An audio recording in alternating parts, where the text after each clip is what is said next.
Well, we're going to look at some of the British newspapers and this campaign with the rainbow, the Stay Alert campaign, which has recently happened in Britain. And we're going to have a good look at this. I'm going over to the UK column now, who are reporting on this. And they've noticed as well that all the newspapers are the same. Hi, Patrick, you took these pictures yesterday, and it seems that we're into the second wave of big advertising in the mainstream media. That was one you took. Well, it's good to know, Mike, that the press is completely independent of government and are totally thinking on their own and not influenced by government. Every single paper is running these different rainbow ads. Absolutely. So you've got three there on the right-hand side. Let's look at another picture that was sent by a viewer. Thank you very much for this. We can see every UK newspaper with the same government ads. What we've mentioned was driving this. Propaganda. Total. We've mentioned what's driving this, but let's put it on screen again. This is the News Media Association from a couple of weeks ago. Government partners with newspaper industry on COVID-19 ad campaign. The government and newspaper industry will have formed a three-month advertising partnership to keep the public safe and the nation united throughout the pandemic. And then you highlighted this article to me, which is a little bit a week or so before that one. The government is becoming the UK news publisher's most important client. This is such a dangerous situation. Where is the fourth estate? You have government basically coming closer and locked into corporate media. So corporations and government, corporatism.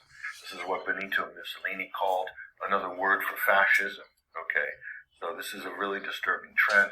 And I picked this up. Here's one of the offending items here. This is the Daily Mail. But what's worse, you open it up, Mike, and it's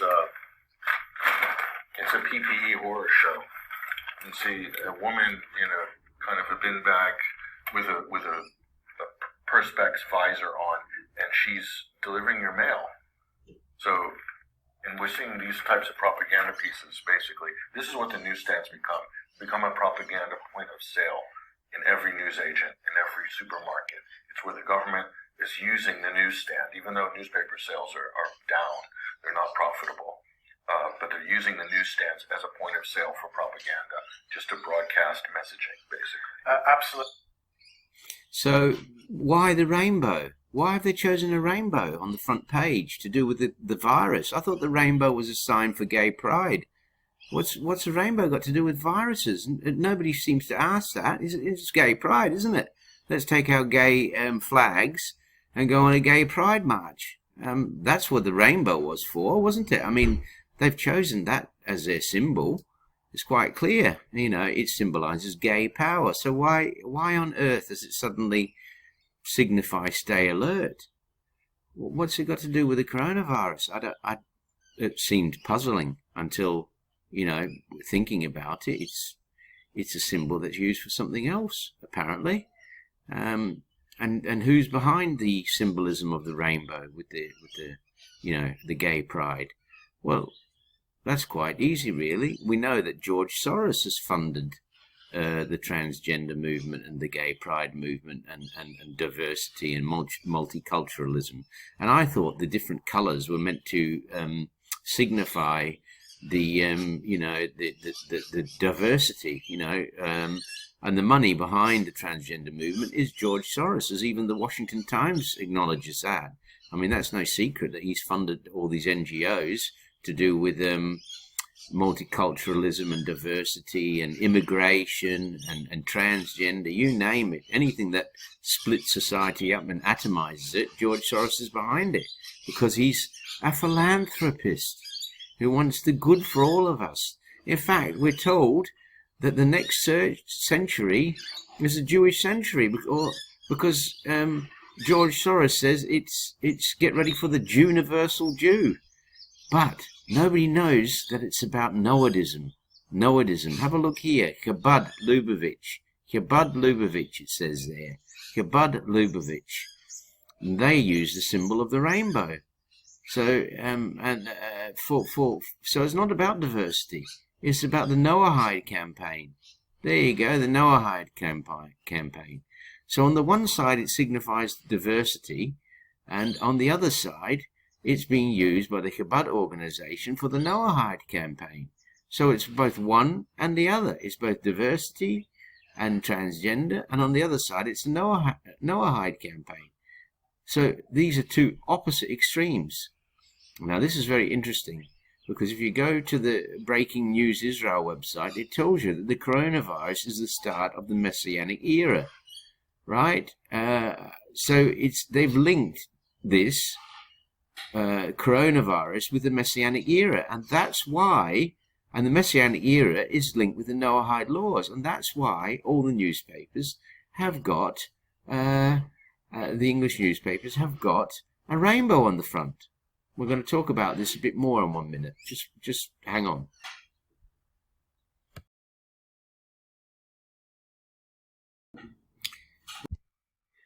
The question is, why are both organizations, both movements, we'll call them movements, why are both movements both claiming that the rainbow?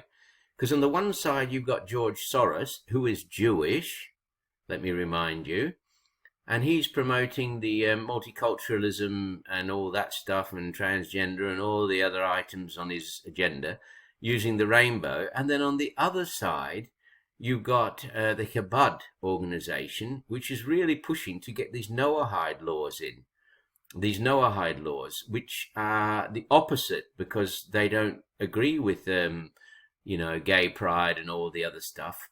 So you've got two extremes. Now, before we go any further, I have to say the Noahide laws have nothing to do with the Torah or with the Old Testament Bible. They are Talmudic. They're given a spin as though they're to do with the Bible or with the Old Testament, but they're not.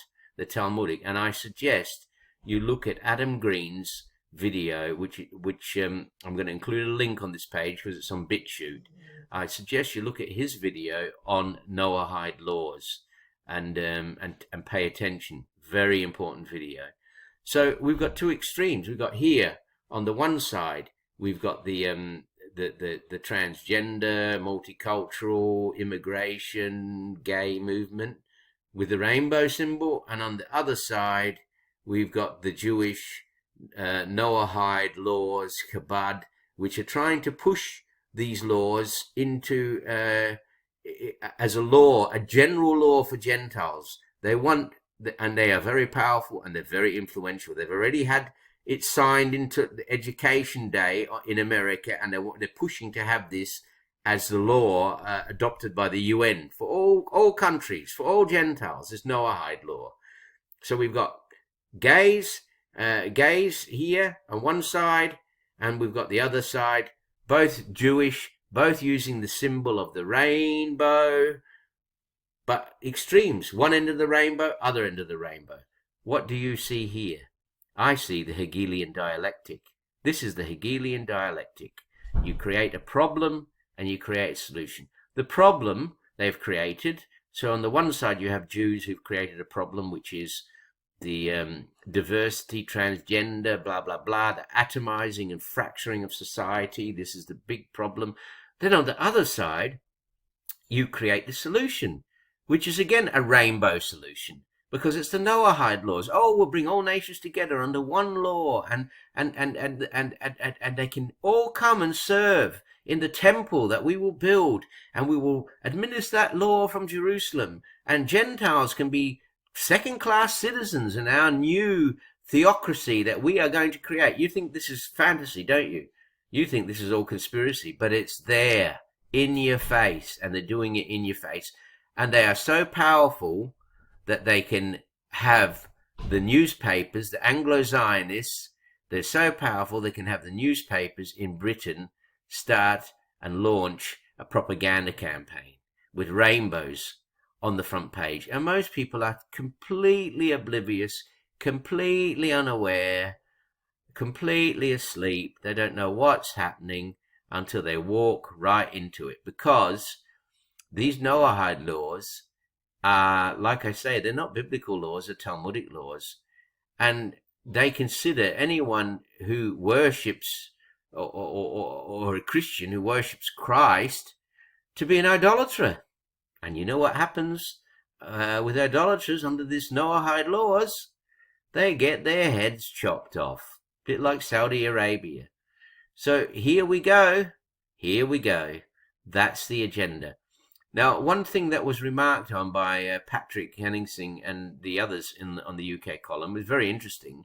He was remarking on, I can't remember who, somebody else who said that these actions seem coordinated on both sides of the Atlantic. What's happening in New York City seems to be happening in London. Well, surprise, surprise. Yes, he's correct. What happens in New York seems to be happening in London. I wonder why. And that's because we've got a big Jewish community and very powerful. We've got the Rothschilds in London, and we've got in New York City, we've got the Chabad movement and everything else. So they're all coordinating. Everything's coordinated. And you're being played. You're being played. The rainbow is being used on the left to encourage multiculturalism and diversity and LGBTQ, RSTU, VWXYZ. And on the other side, the rainbow is being used to fool people into, oh, we've got these wonderful Noahide laws which will allow Gentiles to be second-class citizens and come and worship and everyone. But, you know, this is it. So you want to know who's in charge? You want to really know who's running this show? The coronavirus, which the Breaking News Israel website says, and that's a website used by Christian Zionists who are sellouts. Do you know what that website says? It says the coronavirus is here to issue in the Messianic era. So you want to know who's behind all this? You want to know who's in charge? Just pick up your newspaper and look at the cover and use your brain.